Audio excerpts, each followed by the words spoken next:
Have you ever wondered how we test gear before it is fielded to Marines? Testing and evaluation is essential for Marine Corps leadership to make independent, objective, and defensible acquisition decisions. One organization is tasked with ensuring this is possible: the Marine Corps Operational Test and Evaluation Activity, also known as MCOTEA. MCOTEA plans, executes, and evaluates material solutions against warfighter requirements under realistic conditions to determine operational effectiveness and suitability. MCOTEA plays a major part in many of the systems we develop here at Marine Corps Systems Command. Today, I'm joined by Colonel Brock McDaniel, Director of MCOTEA. Welcome to the show. Hey, Tripp. Thanks for being here. It's great to have you here. Brock, I've known you for quite a while. We've worked together quite a bit, but I can honestly say I do not actually know your whole career history, why you joined the Corps. So can you take us back a few years and tell us a little bit about yourself? Yeah, sure. Well, first, again, thanks for the invitation. I feel like I'm coming back home. It's always good to be back at Syscom. Welcome back. As far as going back to how I got in the Marine Corps, I was very blessed to grow up in a patriotic family. I used to walk down the hallway when I was very young and see this picture of my dad in his Marine Corps uniform. And that led me to ask questions. And he had shared with me that he had 4 brothers that had served in the Marine Corps, one of them during World War II. Okay. And then my dad had spent 4 years in the Marine Corps working on F-8s, and then subsequently went to work for United. So all my life, or young life, I had this strong liking or appeal to the Marine Corps. And then also because I got to fly a lot due to my dad working for United, I combined the two, and I knew from a very young age that I wanted to join the Marine Corps, be like my dad, and hopefully fly airplanes. So was fortunate enough to get to do both, and I'm 30 years later still on active duty, so I'm enjoying the ride. So what was the path from flying aircraft to getting into acquisition for you? So I went to the Naval Postgraduate School, and I was thinking that I was getting a master's in something that was close to business administration. It was called acquisition management. Okay. And I had no idea how that would impact my career. But once I finished, came to Syscom to do a payback tour, and just absolutely loved doing what I was doing, realizing how important acquisition is to the ability for Marines to go out and execute their mission. And I found it just very fulfilling. And at the same time, I had a son that was born with some medical issues, and I realized that I probably couldn't go back to Cherry Point and him get the medical care that he might need, some of the specialists and everything. Well, right about that time, the Marine Corps came out with this new acquisition MOS, and they were looking for field-grade officers to apply. And I thought, okay, I think the good Lord's given me an opportunity, and I jumped on it, and I was fortunate to get selected, and I've been doing it ever since. Were you a major then? I was. Okay. Yeah. Okay. Yeah. Just so that the listeners have an idea of where in your career you kind of made that transition. Yes, so. I was a much younger man than I am now. That's yes. a little bit more hair or whatever. So, good deal. When I tend to think of MCOTEA, I think of testing and evaluating systems, but there is a lot more to it than that, right? Could you give us an overview of what MCOTEA does? Yeah, so philosophically, I'd like to think that we're in the customer service business, and our product is information. And the whole reason that MCOTEA exists is really to provide the decision makers with information so they can make investment decisions for the Marine Corps. And at the same time, we want to be able to give the warfighters confidence that whatever they're given, it works as advertised, it's safe, and hopefully can be used in combat. So we look at it from a philosophical standpoint like that. At the same time, I think it's important that we all acknowledge that Force Design 30 is the vision for the Marine Corps. And I know the acquisition community is under tremendous pressure to try and speed up the process.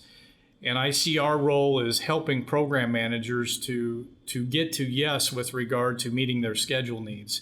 So we can tailor our tests to make sure they get the information that they need, it's independent, and at the same time, it meets their schedule. So you say independent, and I know that MCOTEA has a strong emphasis on independence. And you're kind of the honest broker in the room to provide that independence. Why is that such an important distinction? The independence is really what lends to our credibility. In other words, no one is influencing the conclusions that we come to. It's based on data that we collect and that we evaluate and then report on. But it's also, I think, really important to underscore that while we're independent in our conclusions, it doesn't mean that we have to be isolated. And it's really important that I think there's a strong communication flow between the requirements community, the material developer community, and the testing community, so that when we go out and test, ideally we're providing the information that the decision makers, whether it be a program manager, milestone decision authority, or assistant commandant or commandant of the Marine Corps, they're getting the information they need. So the process that you go through at MCOTEA, it's a 6-step process. Can you give us an overview, and how do you tailor that for different systems? Yeah, so the great thing is we really use the same process regardless of whether or not it's a quick reaction assessment, operational assessment, or an IOT&E. More simplistically, I could break it down into 3 steps. There's planning, executing, and reporting. But if I break down in the 6 steps, if you will, 3 of them are under planning. So the first one is our evaluation planning. And that's where we're really looking at what are the key questions that the service wants answered. And we call those critical operational issues.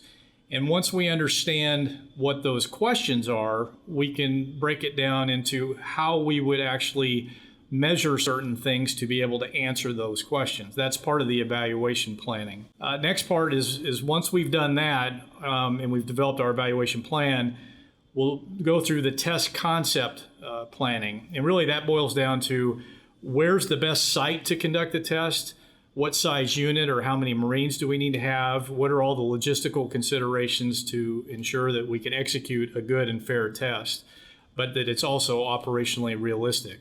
We want to put a system in an environment that hopefully it would be synonymous with what it would do in combat. So the test concept is the second step. The third step is what we call detail planning. And that's where we've now taken both the evaluation planning and the test concept, and we break it into the specifics and put together our actual test plan. In other words, how many trials do we want to execute? And we literally start, day by day and walk through the entire scope of test, if you will. And that's really influenced by the design of experiments and the statistical confidence that we're looking to produce with eventually our report. The fourth step is just actually going out and executing the step.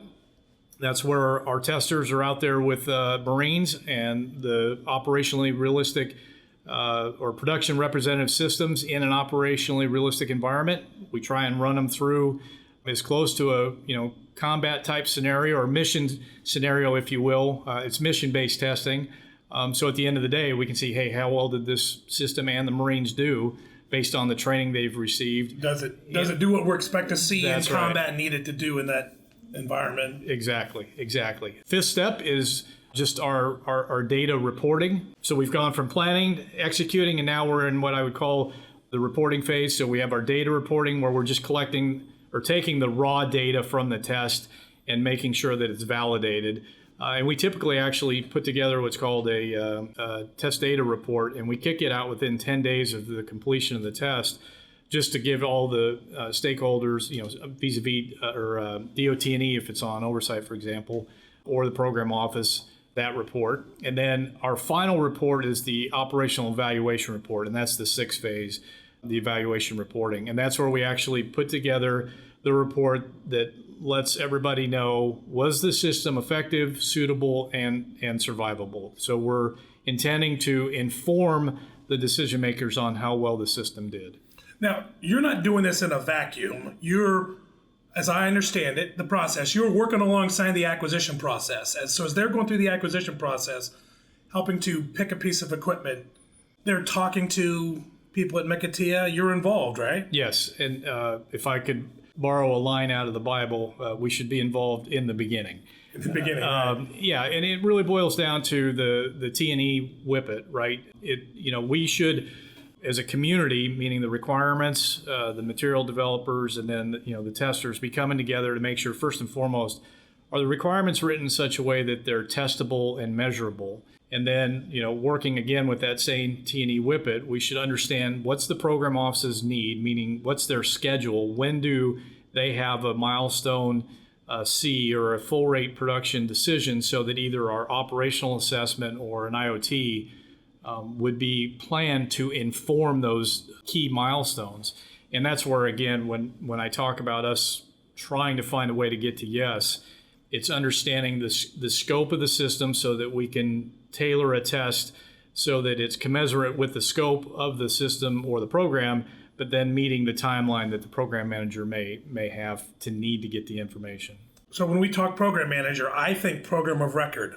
Are you only doing this for programs of record, or do you do it for other science projects or whatever else? For example, maybe something from the Marine Corps Warfighting Lab. Yeah, great question. So our primary focus is programs of record. That's why we exist, is to conduct operational testing. But we provide so much more than that. We have done assessments for the Warfighting Lab on specific experimental programs. But we've also done assessments for TCOM, Weapons Training Battalion. We just completed an effort that was helping to take a look at the annual rifle qualification training for Weapons Training Battalion. We also just completed an assessment of the MCN, what used to be known as the deployable MCN. Now it's just the MCN, but we did that for Director of C4. So yes, we do a lot of other things outside of just conducting operational testing, as the service may need us to take a look at specific problem statements. And the reason that they come to us is because we're really the only organization in the Marine Corps that has the skill sets that we do. The ORSAs, the mass statisticians, data collectors, test managers, and then the OTPOs that can really put together a rigorous plan, if you will, so that when we provide answers, it's with statistical confidence. And again, we're the only organization in the Marine Corps that can do those kind of assessments. Okay. I appreciate the clarification, because in my mind, I've only ever really interfaced with MCOTEA, on programs of record. So it's interesting to know that you're doing it with, other parts of the Marine Corps as well. Yeah. So for you as the director, what does a day or a week in your life look like to you? Very busy. Very busy. No, just like in any other leadership position, you try and establish your battle rhythm. So a typical battle rhythm for me is, when I come in the morning, I'm taking a look at what are the sit reps that have come in, meaning if we've got test teams that we're out and we're in different time zones, they'll send in a situation report on how everything was going with the test. So I come in the morning, that's, the first thing I take a look at. And then obviously, the normal day is filled with a variety of either, planning or decision meetings where, again, it could be dealing with either the planning, execution, or reporting, depending on what the program is and where it's at. And then there's a lot of collaboration, obviously, with a variety of different folks in those skill sets as we're trying to figure out what's the best way to collect the information and or report out on a test. A lot of times I'm actually reviewing our reports, because any report that comes out of MCOTEA I sign. So I will spend a significant part of my week or a day, reviewing those reports. But the best part of my job, honestly, is just working with my fellow MCOTEANs. They are so patriotic and hardworking, and again, I'm just awed by their intellectual acumen and the professionalism that they display on a daily basis. It makes my job a lot of fun. What does your organization look like? When you say MCOTEANs, so who are the MCOTEANs? Where are they located? Yeah, so first of all, we're on base, Building 2032. Come by anytime. Good to go. But we're about 100 strong, give or take a few. But the organization is broken down in active duty Marines, and then we're about 25% active duty Marines, and then 3/4 government civilians. And then, as I mentioned earlier, the government civilians are broken into different skill sets. As I said, we've got ORSAs, mass statisticians, data collectors, test managers, OTPOs. We've got a live fire division. We've got a cyber division, and they stay very, very busy. Again, our live fire is the only division in the Marine Corps that does the kind of analysis that they do to understand the impact of small arms fire, fragmentation, or heavy weapons on either personal protective equipment, helmets, or on vehicles like ARV or ACV. And then our cyber bubbas are fantastic. They go out and do the assessment to find out how vulnerable is something and how well are these systems or the operators of the systems able to identify a cyber threat and or mitigate it. And our folks just do a great job of reporting out on those things. Do you get any technical support from the Navy labs on some of those topics? We collaborate with the other OTAs, and if we need augmentation, for example, for cyber, if we're going out and doing an adversarial assessment, we'll go through the MCOG, MCIA, and do the appropriate planning and or have a red team available. And then it becomes a collaborative effort where the red team is coming in and again, we're doing the analysis and then the reporting on how well the Marines and or the system did in a cyber environment.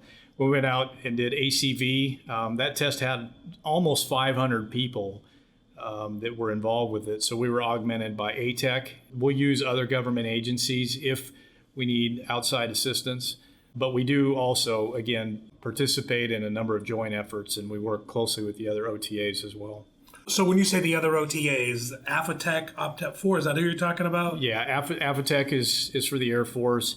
ATEC is the Army. OPTEP-4 is for the Navy. And for example, just here recently, we did the Lightning Carrier evaluation on the LHA, which is where us and the Navy went out and evaluated, the ability to put F-35s on an LHA, and it was a successful evaluation. It was important to the Marine Corps to show what's in the realm of the possible. All right. Well, I appreciate your clarifying that. It's always great to understand how we're functioning with the other departments within the DoD, Air Force, Army. So appreciate that. So my new word of the week is going to be MCOTEANs, by the way. So what are some of the exciting things that MCOTEANs are working on right now? If I was to look at it from a programmatic standpoint, as I mentioned earlier, Force Design 30 is obviously the vision of the Marine Corps. So programs that are focused in that arena, the long-range fire or precision fire programs are really at the forefront. So Nemesis, we just completed an operational assessment earlier this year on that. ACV, obviously very important capability of the Marine Corps, especially in an Indo-PACOM type environment. We've done a couple of tests on it. The ACVP, which is the personnel variant, and then also the C2 command and control variant. When we're currently doing the planning on the 30.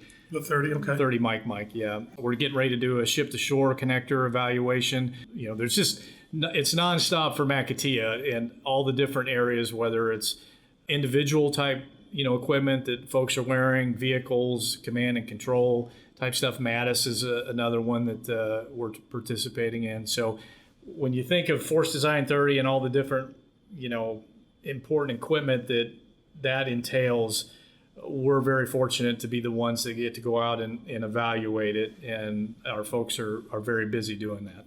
As you do your testing and you're writing up your reports and all that, you were doing this on behalf of the warfighter, trying to ensure that the equipment meets the needs of the warfighter.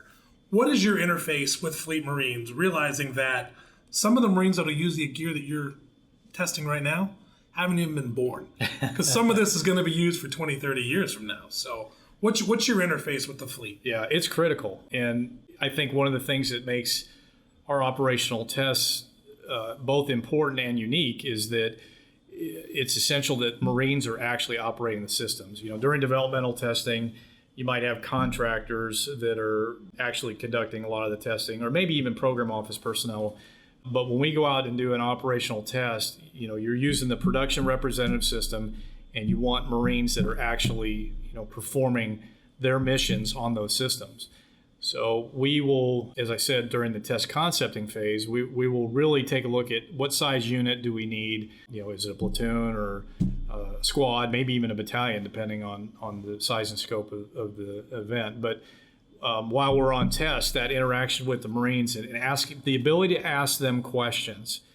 We have what's called a SUS. It's a system user survey, and it has very detailed and deliberate questions to ask the Marines about how the system performed, what were the ergonomics like, do they have recommendations on how to make it better. So at the end of the day, they're filling these things out, and we can get a lot of very valuable information from them because they're the ones that are going to be using it. So, their opinion really matters. So in addition to collecting data based on the mission threads and or design of experiments, then you have the Marines' input, And you put those two things together and you get a lot of really useful information to be able to provide the decision makers. Now, you talked a little bit just now about working with the program office and some events that they're doing. Not all of the tests that our equipment go through that MCOTEA will, I'll say, sign off on are ones that y'all conduct. There are times when you come out and if the program office is going to be doing what could be an operationally relevant test, you'll just come out, you'll observe, and that way we don't need to spend the taxpayers' money twice to test the same thing. So how does that work, and how often would you say that happens? A lot. Integrated testing is the right way to do testing. And what I mean by that is if the T&E Whippet has worked effectively, there's a lot of opportunity to collect data during what we would consider DT events, so that by the time you get to OT, it's tailored or maybe de-scoped and doesn't need to be as long or complex because we've utilized those DT events to actually capture data. And that goes back to planning. Preparation leads to success. So if the T&E Whippet is sitting down and, for example, the program offices use a requirements traceability matrix where they're taking a list of their requirements and or spec requirements, and they're showing what event that these are going to be evaluated with. Well, if the T&E Whippets collaborating and working together, we might help to influence how many trials are done during a specific event, and then be able to use that data so that it's not required to be collected during an operational test. And again, we call that integrated testing, where the entire community, if you will, is coming together, and during the testing continuum, we're collecting data and or making it useful so that when we report out, that data is actually incorporated into the report. And so that goes back to your in the beginning. Get MCOTEA involved in the beginning. That's right. And not every not every program requires a full-blown operational test. It may be a smaller program where we will come out and help, with either just the planning or, provide subject matter expertise to the program office and help their folks to think through, how they might measure something. Or we may come out and do an assessment just by observing something where we're not necessarily the lead on it. The program office may have the lead, but we would still collect data and or use program office data and then give our independent assessment of how we think the system is progressing. All right, so let me change gears. So we talked a little bit about working with the other services, working with the program offices, interfacing with the fleet. When I look up the chain of command, there is this thing called the Office of the Director of Operational Test and Evaluation. Who are they and what's your relationship with them? So DOT&E provides oversight and they report to Congress. So when there's a larger scaled program that's on what we call DOT&E oversight, DOT&E is involved with observing the planning and the execution and then reporting.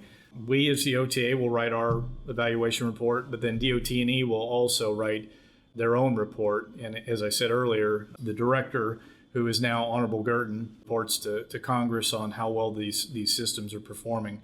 We have a very good relationship with them. I have a monthly telecon with the director. I can speak to him as needed. He's very open to dialogue whenever it's required. But at a minimum, we have a monthly telecon where we just review the things that we're working on together and provide any sort of updates. But our relationship with DOT&E is a very good one. Excellent. So we talked about a bunch of the current things that MCOTEA is working on, and we've talked a little bit about some of the stuff you've done in the past. What's the next big thing that you envision MCOTEANs working on? Well, anything related to Force Design 30 obviously is right. Primary focus. But if I was to take a look at it from more of an innovative standpoint, I think as we go forward, there's a heavy emphasis on trying to test in contested environments, fully understanding if we got into an Indo-PACOM type fight, how well do our systems operate when they're in a contested environment. So EW, C2 type things are obviously very important. We're also, in addition to just looking at a contested environment, we're looking to have more realism with multi-domain testing, meaning that, we recognize that, it may not just be an air or ground domain, but now you've got to think about space and or, cyber, right. With some of these systems and understanding how to properly evaluate in those multi-domain, but also joint environments as well. So it's not maybe just a Marine Corps test, but we, with the integration to the Navy, many of our systems require us to look at not the system in isolation, but how well is it, working or integrating or interoperable with the Navy, which goes back to, obviously the sea. And then I think, as AI becomes more and more prevalent, it's going to be fun to evaluate its impact on our systems. But at the end of the day, I think really what it boils down to, even if you have AI, you're really looking at the whole system. How does that system perform in its mission environment? But yeah, there's some pretty exciting cutting edge things out there, and we look forward to evaluating them. When I don't normally bring it up, but in my other job as, the safety guy around here, the AI stuff kind of really scares the crap out of me. And so I'm looking forward to watching how the programs interface with you and then how you test it, and we can get AI and the capabilities that it'll bring safely out to the fleet. Sure. So, first of all, I want to thank you for coming in and joining me today. But before I let you go, I would like to do a little bit of recruiting for the acquisition MOS, because before you moved over to MCOTEA, you spent a decent amount of time here at Syscom, which you talked about. But talk to us a bit about your experience within the acquisition MOS, and what would you tell any Marines that are thinking about making the switch? I love it, which is why I'm still on active duty. I think it's an incredibly important part of what the Marine Corps does, and I say that because at the end of the day, the whole reason the acquisition community exists is to give the warfighter something to go out and use in combat that works, it's safe, and can be sustained. So just that mission in itself, to me, is really important and very fulfilling. But at the same time, it's the working with people and problem solving. Seeing a Marine getting something that is far better than the legacy piece of equipment he or she may be using, and knowing that you contributed to fielding that, it's like I said, it's very fulfilling. The other thing I would say is, there's opportunities for selection to command equivalent billets, and for Marines, obviously that I think is an important thing. Everybody that is in a command position is honored and blessed to be there. And the neat and unique thing is the acquisition community provides some of those really important command equivalent billets, as I said, that have a tremendous impact on our warfighting capability. So I would like to think that anybody that's sitting on the fence wondering whether or not, hey, would this be a good thing, they would just simply talk to people that are doing it, and they would find out it's a lot of fun and very rewarding. A lot of fun, very rewarding. So, and I think a certain number of our viewers, they're obviously interested in acquisition, or they'd be listening to a different podcast. So, so hopefully we can get some Marines who want to make the plunge and come and join us here at Systems Command and PEO Land Systems. So. Yeah, and I would just throw out this invitation. If anybody ever has any questions or would like to sit down and talk about it, I'm more than happy to talk over the phone or meet in person, and I'll do whatever I can to answer anybody's questions. Excellent. Well, thank you for that. Yeah. Before we let you go today, we've got this little thing that we do around here called the lightning round. Oh, boy. And so I got some lightning round questions for you. Okay. You ready to take a swing at those? Bring it on. Bring it on, right. So when you were a child, what did you want to be when you grew up? A pilot. A pilot, right? A Marine pilot. A Marine pilot. There you go. Well, congratulations. Yeah, thank you. And acquisition officer. Yeah. If you could have dinner with any historical figure, who would it be? Well, I'd say two. I'd love to have dinner with Jesus Christ and Abraham Lincoln. Jesus Christ and Abraham Lincoln. Yep. Good choices. It would be a great evening meal. Where are we meeting them for dinner? Oh man, I'd have to go with something simple like a hamburger. A hamburger? Yeah. A hamburger with Jesus and that's Abe right. Lincoln? All right. That's right. You learn a lot by eating a hamburger and having a good conversation. So maybe Five Guys and Red Robin, Carl's, yeah. All right. So what about? Do you have any tips for maintaining a work-life balance? Yes, you have to be deliberate about it, and what I mean by that is, well, I'll just confess, I'm a very flawed person.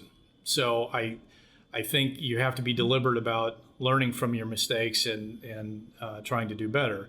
And having said that, if your focus is, I'll go to work every day and try and be the best that I can be while I'm at work, but then when you go home, you try and be the very best you can be at home, and realizing that you're going to make mistakes, but try and become better, and also watch people that have succeeded in both areas, whether it's a professional area or just somebody out in society that demonstrates how to be a great spouse or father or mother or whatever it may be, and you try and take on maybe some of the lessons that they've shared or that they emulate every day, and you incorporate those into your own life. But I think it's really important that you do your job, you seek to do it as best you can.